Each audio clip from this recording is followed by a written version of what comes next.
Welcome back to the Oklahomans Video Studio, Super Tuesday coverage of election 2016. I'm Dave Morris.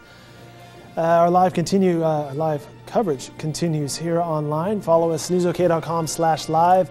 I'll give you some behind-the-scenes look on the NewsOK Facebook page after we stop down here in a second. But in this segment, we're going to catch up with our various reporters who are at the watch parties. I hear chants of Bernie, Bernie in my ear as the AP has actually called the race in Oklahoma for both the Democrats and the Republicans. Bernie Sanders for the Democrats and Ted Cruz for the Republicans. Joining me in this segment, returning to the news desk, Kelly Dyer Fry, editor of the Oklahoman, and Phil O'Connor from the news desk. Guys, welcome back.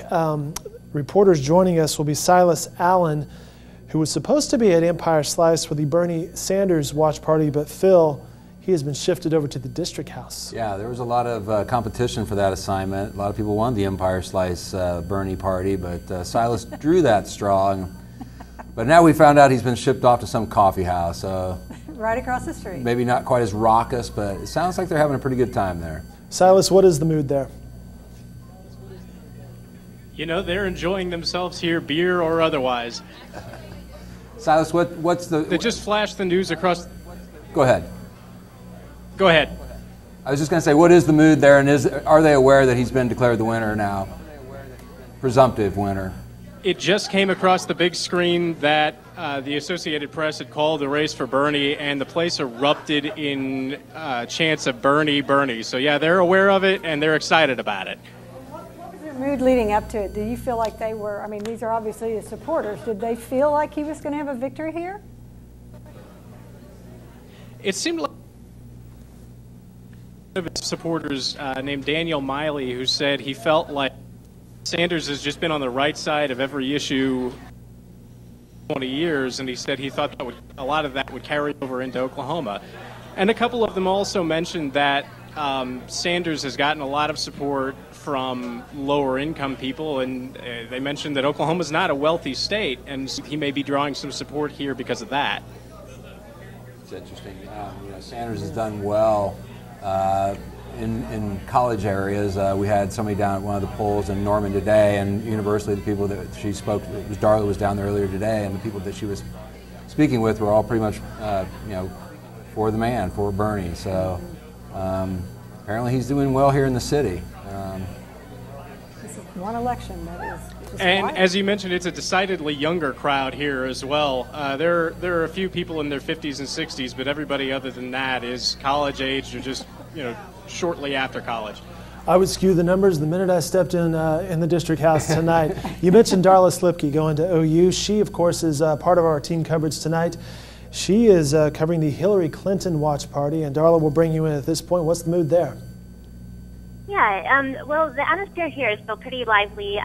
There's still a lot of excitement tonight. I did see a group just walked out and left the building, but everyone seems in good spirits. And I was out earlier today when talking to voters, had an opportunity to talk to one voter down in Norman, a University of Oklahoma law student who voted for Hillary, who was a big supporter and said she just felt like she had the experience to get the job done, but also said she was a fan of Bernie Sanders and could get behind him if he ended up being the nominee. But things are still pretty lively here. There's still a pretty big crowd, although some people are starting to leave.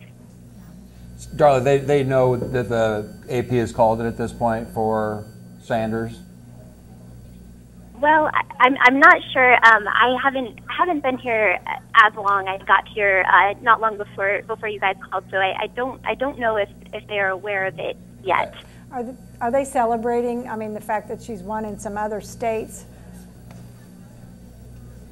I'm sorry, what was that, Kelly? Are they celebrating the fact that she has done well in some other states? Are they making those announcements and kind of keeping the crowd going, even though she's... I think so. I think that is a big part of the excitement, that it has been a big night for Hillary Clinton. So I think there is a lot of excitement about those wins in other states here tonight.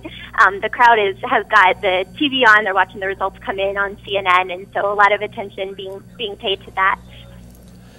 As Kelly mentioned, Hillary Clinton has won some other states. In fact, Ted Cruz and Hillary Clinton have won the Texas primaries, and that's a big win for Ted Cruz. Let's go over to Adam Kemp. He is at the Trump-Cruz watch party. Cruz, or Adam, what is the mood there as Cruz has been declared the winner in Oklahoma? It's a pretty good party over here. People are having fun, lively chatter. It's more of an older crowd compared to what sounds like is going on at Bernie's party, but people are enjoying talking to each other. There's a little bit of a weird dynamic split the room basically between Mr. Cruz and Mr. Trump, and so there are some people that are pretty excited right now and some that are less excited. You're going to step on some of these old folks' toes up here when saying it's mainly an older crowd. I'm not going to ask you what that means, Adam. I'm not going to put you on the spot. I said older than the Bernie crowd. How about that? Well, okay. We'll let you get away with that. Okay, good. Adam, and they are aware of the returns there at that party as well? Yeah, it's kind of been passed around for the last few minutes. They have it on CNN right now, which I thought it'd be on Fox News, but it is on CNN. And so, yeah, people are starting to learn that news right now. When you say the weird dynamic, are they literally on opposite sides of the room? Do they seem to be commingling? Yeah. They're commingling, but people who are for Trump have their Trump hats on. They have shirts on, whereas the Ted Cruz people seem to be a little more incognito. They're not so much wearing his stuff as much. Gotcha. Yeah, that's cool. All right, well, that's a look at the various watch parties. Big thanks to Silas Allen. Enjoy that time there at the District House. District House is a fantastic place. We joke about that versus the Empire Slice House. They're both great places. Thanks to Darla Slipke and Adam Kemp for that report. Kelly, Phil, the night continues, even though the races have been called here in Oklahoma. Lots to get to. Joining us at the bottom of the hour, Richard Johnson and Michael Crespin. Some political science experts will weigh in on what we've seen here in the state and what we're looking at around the nation as our live coverage continues on newsok.com.